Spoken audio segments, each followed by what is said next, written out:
طالبان اسلامی جو عمارت ہے ان کے ترجمان جو ہیں ذبیح اللہ مجاہد، انہوں نے ابھی تھوڑی دیر پہلے پریس کانفرنس یہاں میڈیا سینٹر کابل میں کی ہے،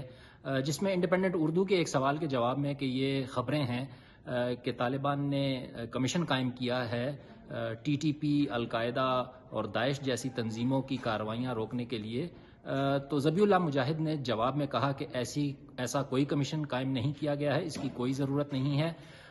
جو قانون موجود ہیں ان کے مطابق ہم ایسی تنظیموں کے ساتھ نمٹیں گے، اور انہوں نے دوبارہ یہ تسلی کروانے کی کوشش کی کہ ان تنظیموں کو افغانستان کی سرزمین کسی دوسرے ملک کے خلاف استعمال کرنے کی اجازت نہیں دی جائے گی۔ ایک اور سوال بھی پوچھا گیا کہ جو قیدی افغانستان کی جیلوں سے رہا ہوئے، جن میں ٹی ٹی پی کے قیدی بھی ہو سکتے ہیں، تو کیا ان کو دوبارہ پکڑا جائے گا؟ اس کا انہوں نے براہ راست جواب نہیں دیا، جواب گول کر دیا، لیکن انہوں نے یہی تسلی کروانے کی کوشش کی کہ ایسی کسی تنظیم کو افغانستان میں کام کرنے کی اجازت نہیں دی جائے گی۔ پریس کانفرنس میں ذبیح اللہ مجاہد سے پوچھا گیا کہ کیا امریکہ نے ان سے 31 اگست کی جو ڈیڈ لائن رکھی ہے اپنے انخلاء کی، اس میں کسی توسیع کی درخواست کی ہے؟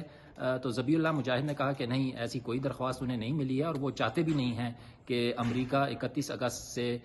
کچھ زیادہ عرصہ یہاں رہے۔ ان کا کہنا تھا کہ امریکہ کے پاس تمام وسائل موجود ہیں، ان کو کوشش کرنی چاہیے کہ وہ جلد از جلد اپنا انخلاء مکمل کریں، اور انہوں نے جو افغان انخلاء ہے اس پر بھی شدید ناراضگی کا اظہار کیا اور کہا